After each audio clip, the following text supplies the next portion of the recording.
We picked literacy as our main topic to talk about today. It is not because it was necessarily an aha moment, but because it's something important in society today. As a nurse, knowledge is what we needed to obtain in order to communicate and provide teaching with our patients. Literacy is also very closely related to one of our program themes. This theme is social justice. Social justice is important to me as a nurse because I think it is important to understand and try to improve disparities through care. Literacy is one of the forms of adaptation because it allows us to adjust and fit in our surroundings, especially in our environment. 42% of adults in Canada have low literacy, and less than 20% of people with the lowest level of literacy are employed. This often affects other determinants of health, which is very important. The definition of literacy is the ability to read and write, but through this presentation we are hoping to show you that it is more than that.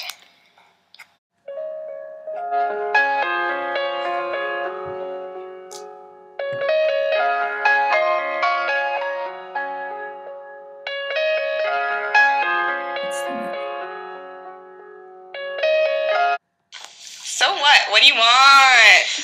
I am a nurse, not a teacher or human rights advocate. Think on this. What about discharging a client? What about client education? What about client-centered holistic care? What about advocating for our client?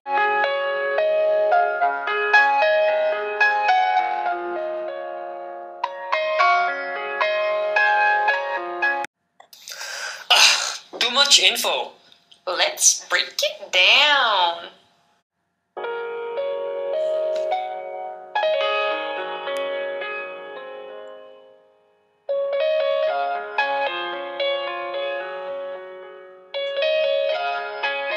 Social learning. Albert Bandura did an experiment about children and proves the theory that children mimics adults' behavior. Using a Bobo doll in this illustration, the Bobo doll was beaten up by a child, which proves his theory. This is also known as monkey see, monkey do. Learning how to read a child would learn these steps: attention, retention, reproduction, and motivation, and that's how it relates to literacy. The nurse's role: encourage by providing words of wisdom and showing that you really care.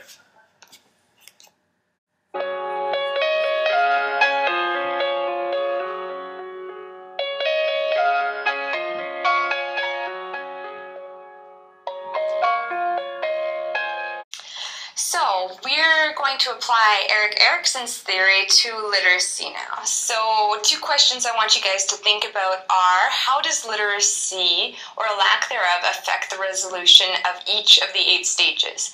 And how does the nurse encourage resolution in each stage? So we have our 8 stages going from 0 to 65, starting with trust versus mistrust, and ending with integrity versus despair. So a lack of literacy is probably not going to have a ginormous effect during about the first 3 stages, as the child is not at a cognitive level to read yet, although the parents being unable to read may be affecting childhood development. Around age 3 to 6, during initiative versus guilt, that's when it might start to take an effect, and it might cause bad results, the stages, all the way down to integrity versus despair. And that's in an extreme case, and I think with nursing intervention and many other fulfilling things in life, that's not necessarily going to happen, but that is one of the ways that it can affect someone's life. So how does the nurse encourage resolution of each stage? The nurse can aid in resolution through encouragement, so conversation during assessment, actual assessment, and if this is something that's a problem for them, it might be their self-confidence that needs to be worked on as well as their literacy or something else completely. And then actual assessment of what needs to be done, and probably building a care plan around these needs. It's using the nursing process, which we will be talking about later. So basically, that is how Erik Erikson can be applied to literacy.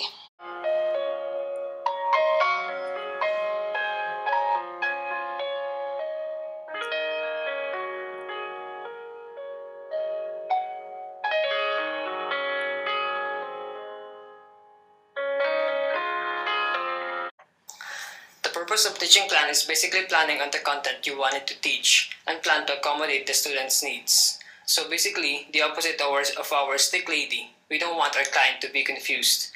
In order for the student to understand your teaching, different learning styles should be included, such as teaching skills, tools, motivational learning theory.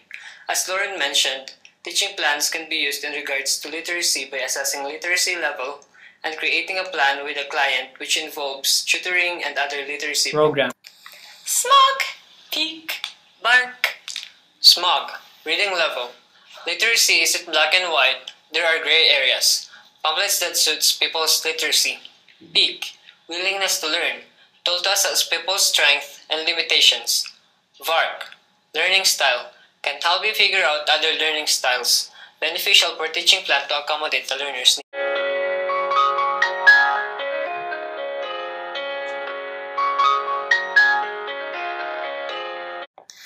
Vygotsky's developmental theory. So there's a few terms that Vygotsky coined that I'm going to explain first. So ZPD is the zone of proximal development.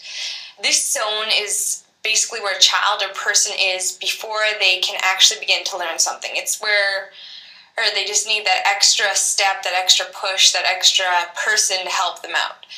MKO is a more knowledgeable other. That can be a parent or a teacher or a nurse who is going to help them out of that zone of proximal development, or just someone you're going to go to if you don't know something. So some considerations about the theory is that they told us is culture and social interaction play a large part in the cognitive development of a child. Language is also a way that knowledge is acquired, and children eventually acquire their own internal speech. So knowing this, as we realize how much language is a part of how we communicate and how knowledge is acquired, which also involves literacy. So now that they know how to speak, they're literate in that way, they're going to learn how to read. They're in that zone of proximal development before they learn how to read. So this is where you need a more knowledgeable other, like a nurse or a teacher, and this is that age when people are beginning to read, and this is really important when it comes to literacy. So that's how literacy applies to developmental theory.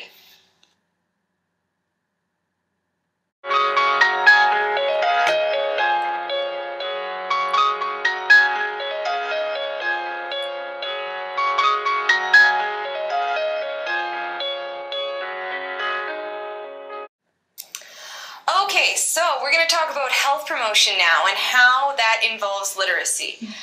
Yes, so health promotion is basically what we as health professionals do to promote awareness about different things, about educating people on real-world problems like public health, diabetes, STIs, UTIs, healthy diet, and of course literacy.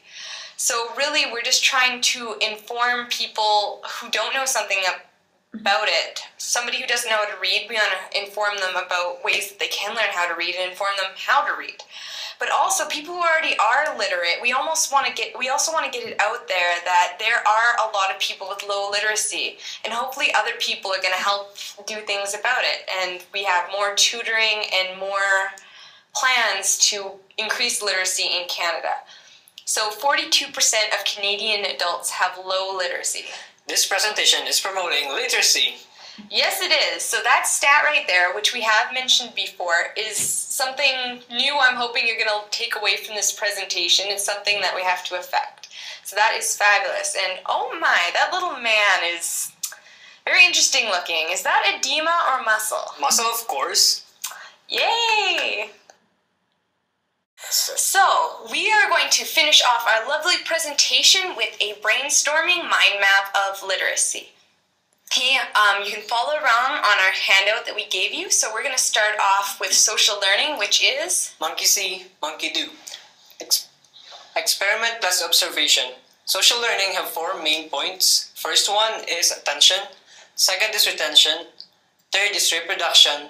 And fourth is motivation. So you, in relating to a nurse, you could lead by example. Next off, we have health promotion, which we just talked about. So we're talking about promoting learning and advocating, and also about public health. And what I didn't mention was also the health belief model, where you take into account a client's expectations, perceptions, the likelihood that they'll do something, and the barriers in their way. So you have to know all this before you can actually promote health to any given group, because otherwise they're not going to learn it from you, which is really important, which takes us on to assessment tools, which is the SMOG, PEAK, VARG.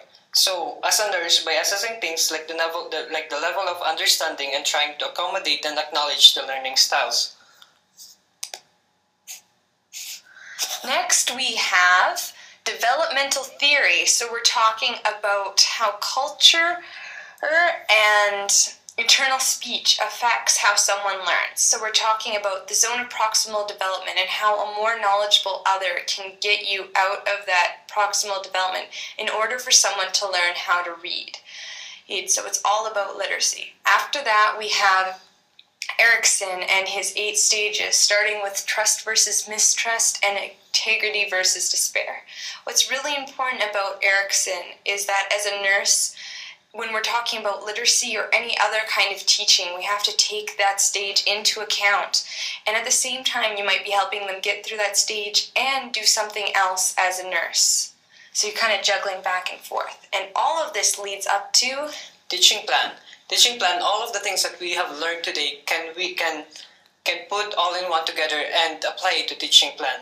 So all of the social learning, all the theories, all the assessment tools can be applied to teaching plan and put it as a whole. So specifically putting it into clients' holistic care. Thank you so much for watching, and I hope you enjoyed our presentation, and please hold on to your handout. You guys were great listeners, I assume, and have a great day. Thank you.